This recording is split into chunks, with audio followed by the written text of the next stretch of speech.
तो इस वीडियो में अपन चर्चा करेंगे मूल अधिकारों के बारे में।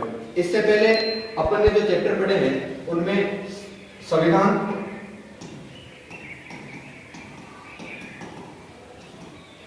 संविधान सभा, प्रस्तावना और अनुसूचियों के बारे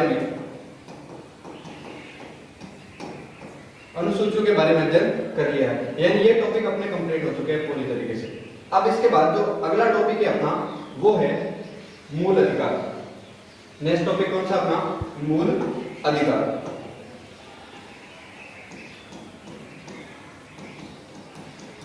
मूल अधिकार। सबसे पहली बात, अपने संविधान के अंदर मूल अधिकार जो है उनका वर्णन कहां पर है या मूल अधिकार होते क्या है? तो पहली बात यह कि कोई भी हमें जो अधिकार दिए जाते हैं उनकी प्रकृति अलग अलग होती है, जिनमें से जो अधिकार हमें संविधान के द्वारा प्रदत्त है वो क्या कहलाते हैं? मूल अधिकार कहलाते हैं। अब मूल अधिकार जो है वो कहां से आए और किस प्रकार से, कौन से देश से लिए गए, इनके बारे में अपन चर्चा करने वाले हैं। तो सबसे पहली बात, मूल अधिकार अपने संविधान के अंदर कहां पर मिलते हैं? तो वो मिलते हैं भाग नंबर 3 के अंदर। दूसरी बात, मूल अधिकार कितने हैं? तो पहले थे 7 और वर्तमान में 6 मूल अधिकार हैं।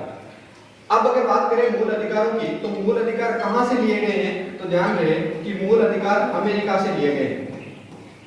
मूल अधिकार अमेरिका से लिए गए, यानी अमेरिका के संविधान से प्रेरित है मूल अधिकार। अगर क्वेश्चन दोनों तरफ से पूछा जाए तो दोनों तरफ से उत्तर देना है कि मूल अधिकार कहां से लिए गए तो भी अमेरिका, या किस देश से प्रेरित है तो भी क्या नाम लेना है? अमेरिका नाम लेना। दूसरी बात ये, अगर सवाल को थोड़ा सा चेंज कर दिया जाए और ये सवाल पूछा जाए कि मूल अधिकारों का विकास किस देश से हुआ, तो मूल अधिकारों का विकास हुआ था ब्रिटेन से। मूल अधिकारों का विकास कहां से होता है? ब्रिटेन से होता है। यानी सबसे पहले मूल अधिकारों की अगर किसी देश ने बात कही थी तो वो कही थी ब्रिटेन के अंदर। अब इन्होंने कब कहा था? 1215 ईस्वी में ब्रिटेन के अंदर एक सम्राट थे जिनका नाम था जॉन, सम्राट जॉन। तो सम्राट जॉन ने एक घोषणा पत्र जारी किया, किस चीज का? अधिकारों का घोषणा पत्र। अधिकारों का घोषणा पत्र जारी किया। यानी 1215 ईस्वी में सम्राट जॉन जो कि ब्रिटेन के थे, उन्होंने घोषणा पत्र जारी किया अधिकारों के लिए, ब्रिटेन के सम्राट। अब ये जो अधिकारों का घोषणा पत्र था इसको कहा जाता है मैग्ना कार्टा। अधिकारों के घोषणा पत्र को क्या कहा गया? मैग्ना कार्टा कहा गया। तो ये इंपॉर्टेंट सवाल है इसके अंदर कि सबसे पहले या मैग्ना कार्टा क्या है और कहां से आया गया? तो मैग्ना कार्टा जो है वो ब्रिटेन के संविधान से शब्द आया है, और ब्रिटेन के संविधान में कहां से आया? 1215 ईस्वी में सम्राट जॉन, ब्रिटेन के सम्राट थे, उन्होंने एक घोषणा पत्र जारी किया था अधिकारों के लिए। तो अधिकारों का घोषणा पत्र क्या कहलाता है? मैग्ना कार्टा कहलाता है। तो ये हो गया मैग्ना कार्टा की बात। दूसरी बात, अपने भारत के संविधान में भी मैग्ना कार्टा कहा जाता है, तो किसको कहा जाता है उसकी बात करते हैं। भारत के संविधान में जो भाग 3 है, इस भाग 3 को भारतीय संविधान का मैग्ना कार्टा कहा जाता है। यानी भाग 3 को क्या कहा जाता है? मैग्ना कार्टा भारतीय संविधान के लिए।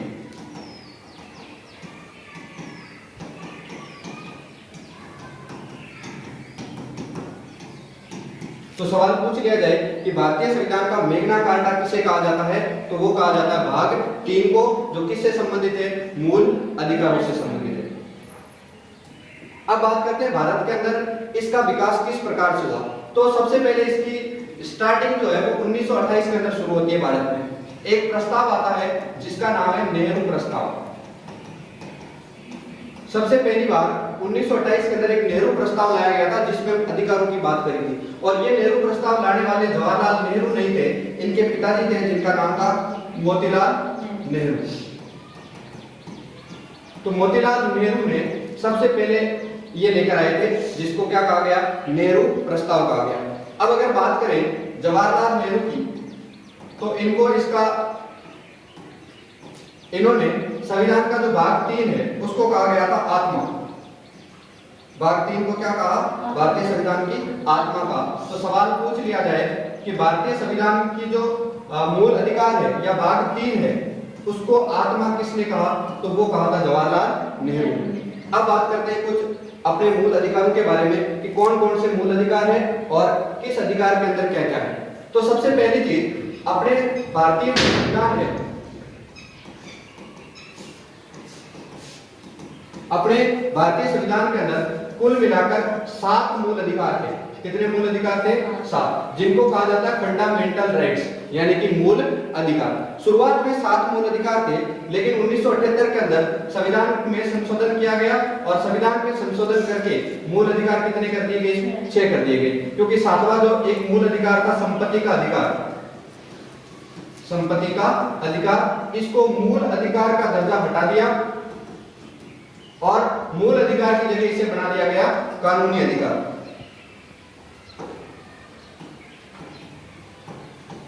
कानूनी अधिकार बना के और इसको 301 के अंदर जोड़ दिया। यानी ये अनुच्छेद 31 था जिसको यहां से हटाया गया और कहां पर जोड़ दिया? 300A में जोड़ दिया। यानी मूल अधिकार अब वर्तमान में कितने हैं? 6 मूल अधिकार है। अब बात करते हैं कि मूल अधिकार वे कौन कौन से अपने संविधान के अंदर। तो मूल अधिकार अपने जो 6 है उसके लिए एक ट्रिक है याद रखने के लिए।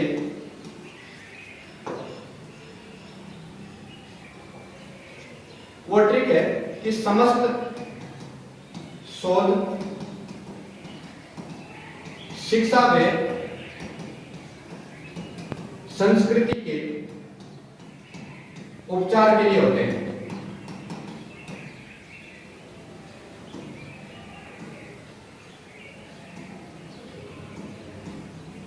उपचार के लिए होते हैं। यानी समस्त जो शोध होते हैं वो किसके लिए होते हैं? शिक्षा और संस्कृति के उपचार के लिए होते हैं। इसके अंदर अपने सारे के सारे जो मूल अधिकार है उसकी ट्रिक आ जाएगी। अब किस प्रकार से होता है तो वो देख लेते हैं एक बार।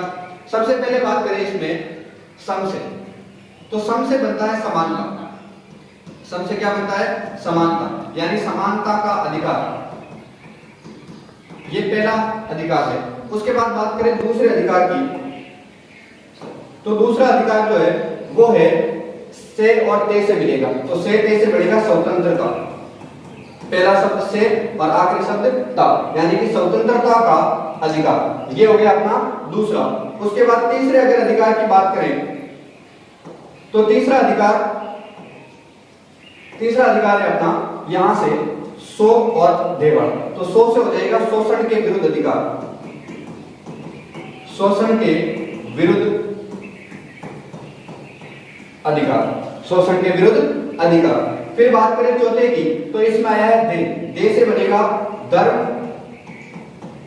और संस्कृति या धार्मिक स्वतंत्रता का अधिकार कह सकते हैं इसको। तो धार्मिक स्वतंत्रता का अधिकार, धार्मिक स्वतंत्रता का अधिकार, ये अपना चौथा मूल अधिकार है। उसके बाद अगर बात करें पांचवें मूल अधिकार की, तो पांचवा मूल अधिकार है अपना यहां से शिक्षा और संस्कृति का अधिकार। तो पांचवा मूल अधिकार होगा शिक्षा व संस्कृति का अधिकार, ये पांचवा है। उसके बाद अपने अंतिम मूल अधिकार की बात करें तो वो ये वाला है। और अंतिम मूल अधिकार कौन सा है? संवैधानिक उपचारों का अधिकार, संवैधानिक उपचारों का अधिकार, संवैधानिक उपचारों का अधिकार। अब ये कौन कौन से अनुच्छेद के अंदर है तो उसकी भी चर्चा कर लेते हैं साथ में। सबसे पहले बात करते हैं समानता के अधिकार की। तो समानता का जो अधिकार है वो अनुच्छेद 14 से लेकर 18 तक मिलता है, समानता का अधिकार। उसके बाद अगर बात करें स्वतंत्रता का अधिकार तो ये मिलता है अनुच्छेद 19 से लेकर 22 तक। उसके बाद बात करें शोषण के विरुद्ध अधिकार की तो ये अनुच्छेद 23 और 24 के अंदर मिलता है। धार्मिक स्वतंत्रता का जो अधिकार है वो 25 से लेकर 28 के अंदर मिलता है। 29 और 30 जो है वो मिलता है शिक्षा और संस्कृति का अधिकार। ये मिलता है 29 और 30 के अंदर, यानी धार्मिक शिक्षा भी इसी के अंदर काउंट हो जाती है 29 और 30। उसके बाद बात करें संवैधानिक उपचारों का अधिकार, तो ये आता है अनुच्छेद 32 में। अनुच्छेद 31 कहाँ गया, तो अनुच्छेद 31 जो है वो संपत्ति के अधिकार से संबंधित था, जिसको हटाकर किस में डाल दिया गया, अनुच्छेद 301 के अंदर, यानी उसको क्या बना दिया गया, कानूनी अधिकार बना दिया गया। अब एक बार मोटा मोटी वापस देख लेते हैं मूल अधिकारों के बारे में क्या क्या जानकारी अभी तक हमने पढ़ी है। सबसे पहली बात, मूल अधिकार जो है उसका उल्लेख भाग 3 के अंदर है। अनुच्छेद पूछ लिया जाए तो अनुच्छेद 12 से लेकर अनुच्छेद 35 तक किसका उल्लेख है, मूल अधिकारों का। ये कहां से लिए गए हैं, तो अमेरिका से लिए गए हैं,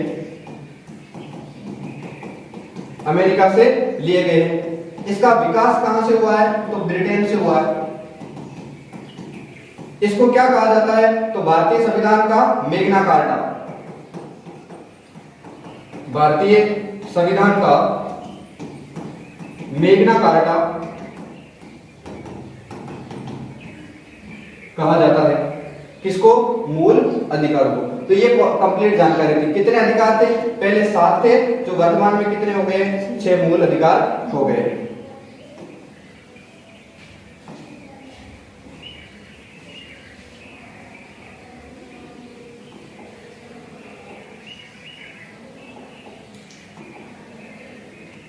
अपने जो अधिकार है उनके बारे में, तो अभी अपन ने चर्चा करी थी कि एक अनुच्छेद हटा दिया गया था। अब वो अनुच्छेद कौन सा था, संपत्ति का अधिकार।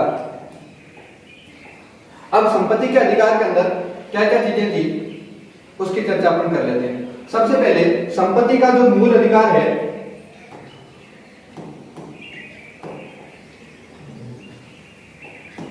संपत्ति का मूल अधिकार जो है वो हटा दिया गया। कब, किस में से हटाया गया, भाग 3 में से, जिसको भाग 3 से हटाकर कहां पर डाला है, भाग 12 के अंदर। और अनुच्छेद की अगर बात करें तो अनुच्छेद 19(1)(f) जो है उसको हटाकर भी इसमें डाल दिया, और 31 जो अनुच्छेद है वो भी संपत्ति के अधिकार से संबंधित था, इसको भी किसमें डाल दिया, 300 के 2 या फिर 301 कह सकते हैं। अब अगर बात करें कौन सा संविधान संशोधन, तो 44वां संविधान संशोधन हुआ 1978 के अंदर, जिसके अंदर इसको हटाकर किसमें डाल दिया गया, 300A में। इस समय प्रधानमंत्री और राष्ट्रपति कौन थे, तो प्रधानमंत्री थे मोरारजी देसाई, जो कि जनता पार्टी से बने थे। ये मोरारजी देसाई की अगर अपन बात करें तो ये पहले गैर कांग्रेसी प्रधानमंत्री थे, यानी इससे पहले कोई भी कांग्रेस के अलावा व्यक्ति प्रधानमंत्री या किसी भी अन्य पार्टी का व्यक्ति प्रधानमंत्री नहीं बना। तो पहला गैर कांग्रेसी प्रधानमंत्री कौन थे, मोरारजी देसाई। दूसरी बात करें नीलम संजीव रेड्डी की, तो ये उस समय राष्ट्रपति थे। अगर बात करें संपत्ति के अधिकार की, तो वर्तमान में संवैधानिक अधिकार है या कह सकते हैं वैधानिक अधिकार है। वैधानिक या संवैधानिक का मतलब है कानूनी अधिकार है, लेकिन मूल अधिकार नहीं है। अभी अपन ने चर्चा करी थी इन अधिकारों के बारे में, तो कौन से अधिकार कहां पर है ये एक बार वापस देख लेते हैं। वर्तमान में 6 मूल अधिकार है। सबसे पहले समानता का अधिकार 14 से 18, स्वतंत्रता का अधिकार 19 से 22, फिर शोषण के विरुद्ध अधिकार 23 और 24, धार्मिक स्वतंत्रता का अधिकार 25 से 28, शिक्षा व संस्कृति का अधिकार 29 और 30, जबकि संवैधानिक उपचारों का अधिकार जो है वो अनुच्छेद 32 के अंदर मिलता है। अब अपन पढ़ते हैं कि सबसे पहले जो समानता का अधिकार है उसके अंदर क्या क्या चीजें मिलती है। तो समानता का जो अधिकार है इसका उल्लेख अनुच्छेद 14 से लेकर अनुच्छेद 18 तक मिलता है। अपन याद करने की एक ट्रिक भी देखेंगे, जिसमें सारे के सारे जो अनुच्छेद है प्रत्येक अधिकार से संबंधित, उन सभी को इकट्ठा एक बार पढ़ने की कोशिश करेंगे। सबसे पहले बात करें अनुच्छेद 14 की, तो अनुच्छेद 14 में विधिक या कानूनी या कानून के समक्ष समानता का अधिकार। अगर शॉर्ट में इसको कहें तो ये कौन सा अधिकार है जो हमें कानून के समक्ष क्या प्रदान करता है, समानता प्रदान करता है। इसके अनुसार प्रत्येक व्यक्ति चाहे वो किसी भी पद पर हो या कितना भी गरीब हो या अमीर हो, हर एक व्यक्ति कानून के समक्ष समान है। लेकिन इसमें कुछ अपवाद भी है, और वो अपवाद ये है कि राज्यपाल और राष्ट्रपति है, प्रधानमंत्री है, इनको कभी भी गिरफ्तार सीधा नहीं किया जा सकता, और जब कभी संसद का सदन चल रहा हो उस समय तो खास तौर से प्रधानमंत्री को कभी भी गिरफ्तार नहीं किया जा सकता है। तो ये कुछ उनको विशेष अधिकार प्राप्त होते हैं। हालांकि इसमें क्या कहा गया है कि कानून के समक्ष सभी समान है, लेकिन वो अपवाद है। फिर बात करें अनुच्छेद 15 की, तो ये धार्मिक स्वतंत्रता, लैंगिक स्वतंत्रता या सामाजिक समानता की बात करता है। संविधान के हिसाब से बात करें तो इसमें ये लिखा गया है कि प्रत्येक लिंग, धर्म, जाति, संप्रदाय, इसके आधार पर हर एक व्यक्ति क्या है, समान है। यानी धार्मिक स्वतंत्रता का जिस प्रकार से है उसी प्रकार इसके अंदर प्रत्येक लिंग, जाति, धर्म और जन्म स्थान, इनके आधार पर प्रत्येक व्यक्ति को समान माना गया है। अनुच्छेद 16 की बात करें तो ये अवसर की समानता से, यानी प्रत्येक व्यक्ति को समान अवसर दिए जाएंगे। जिस प्रकार कॉम्पिटिटिव एग्जाम होते हैं तो उसमें हर एक व्यक्ति भाग लेता है और समान तरीके से भाग लेकर नौकरी को प्राप्त करता है, तो वो क्या मिल रहा है, अवसरों की समानता है। आर्टिकल 17 जो है ये एक दंडनीय है, इसका अगर उल्लंघन किया जाता है तो कानून के खिलाफ, कानून में इसके लिए सजा का प्रावधान होता है। अनुच्छेद 17 जो है वो सामाजिक समानता से संबंधित है, यानी इसको हम अगर क्वेश्चन आता है तो आता है अस्पृश्यता का अंत। ये किस अनुच्छेद के अंदर है, तो 17 के अंदर। अस्पृश्यता का मतलब होता है छुआछूत, कि किसी भी व्यक्ति के साथ छुआछूत नहीं की जा सकती। ये कौन सा अनुच्छेद कहता है, 17। अगर इसका उल्लंघन किया जाता है तो कानून इसमें इंटरफेयर करता है। उसके बाद बात करें अनुच्छेद 18 की, तो ये राजनीतिक समानता की बात करता है। अब राजनीतिक समानता का मतलब है कि ये अनुच्छेद कहता है, इस अनुच्छेद के अंदर उपाधियों के अंत की बात की गई है, यानी किसी भी व्यक्ति को कोई उपाधियां नहीं दी जाएगी, उपाधियों का अंत होगा।